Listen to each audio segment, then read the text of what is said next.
хийж байна вэ гэхээр 3100 майл буюу 5000 км-ийн гүйлтийн тэмцээнд орох гэж ирсэн байж байна. За Америкт бол одоо 3100 майл гэж ярьж байгаа. Энэ одоо Нью-Йоркоос Сан Франциско орох цай гэсэн. Тэгээд энэ цайг бол туулахын тэмцээн бол дэлхийн хамгийн холын зан гүйлтийн тэмцээн байгаа. Тэгээд энд бол одоо Монгол анх удаа оролцож байна.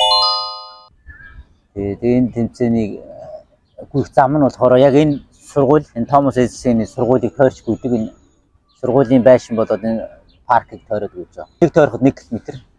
Тэгээд энийг одоо 5000 удаа тойрно гэсэн. Тэмцээн бол 52 хоног үргэлжилдэг. Хамгийн цаатлын хугацаа.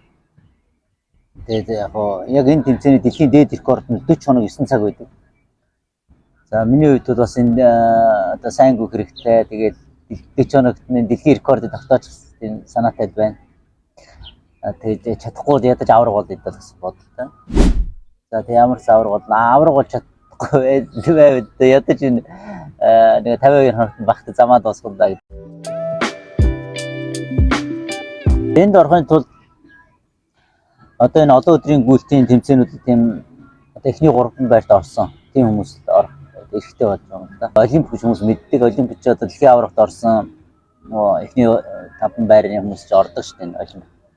Яг түүнтэй адилхан. Энэ бол тэгэхгүй бол бас энэ чинь тийм хүн бол орё гэсэн хүн бол ороод бүх боломжгүй хэтэрхий хоолцоо явуулчихсан. Тэгээ одоо миний хувьд бол бас өөрийгөө сориод мэдээж гүйхтэй бол учиргүй давар болно гэдэг нэг тийм учиргүй өөрөө шатаад байхгүй одоо нэгсэн хүн ингээд нэг юм авраг болно гэдэг тэгэхгүй болохгүй гэх чигээр маш их шатдаг байхгүй нервтдэг стресстэй. Тэгэхээр миний хувьд нэг тэгж гүйхгүй тэгээд одоо бол ингээд авраг болно гэж байгаа. Тэр авраг болно гэдэг нь бол ингээд цаана байж хаалтанд байж. Наан нь болохоор зүгээр нэг тийм энэ гүйх ёстой хийх ёстой юм гэдгээр ингээд.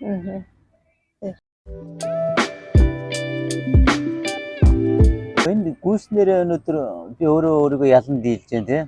За тэгээ өөрийгөө ялан дийлснээрээ одоо надад ухамсарын өөрчлөлт орж байна. Тэр нь юу гэхээр тийм амар амгалан алжиргалтай тийм төдий байдалтай орсон байна тийм. За тэгвэл би ингэж болж байна. Бус хүмүүсийг ч гэсэн тийм амар амгалан алжиргалтай болгох юмсан. Бус хүмүүс ч амар амгалан алжиргалтай болчихсон. Тэр энийг бас өөрийн биеэрээ үлгэрлэж харуулах юм уу?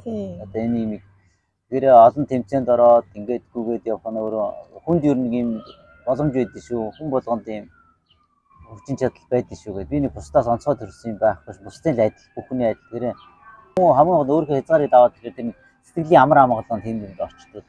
Тэр сэтгэлийн амар амгалан бас хүмүүс таньж мэдээсэй гэсэн. Тэгээ гүйлтүүл нэгсэндөө хүний тэр сэтгэлийн амар амгалан бүрх зам л байгаа.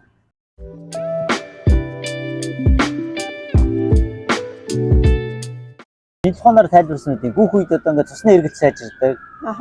За гүүх үеэр тархинд очиж цусан хангамж исээд ирэхээр тархины ажиллах чадвар сайжирдаг. Тэгээ хүний тайвширдаг.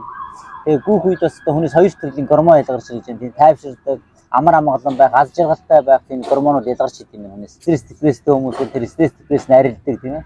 Тэгээ энэ чинь бол бясалгал хийхэд тийм үр дүнд хүрдэг байх хүмүүс бясалгал хийж. Тэгэхээр бясалгал хийдэггүй, бясалгал мэдэхгүй хүмүүс гүйдэг.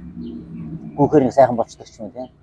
Эсвэл одоо бясалгал тийм мэдэхгүйгээр зүгээр л гүүхэн сайхан болоо гүйдэг ч хүмүүс байж байгаа. Тэр гүүхэн сайхан болоо гүйнэ гэдэг чинь гүүхээрээ биеийн тийм эерэг зүй өөрчлөлт гарч ирээд байна гэсэн үг тийм. Тэгээд ирэхээр л гүйж байгаа юм байна.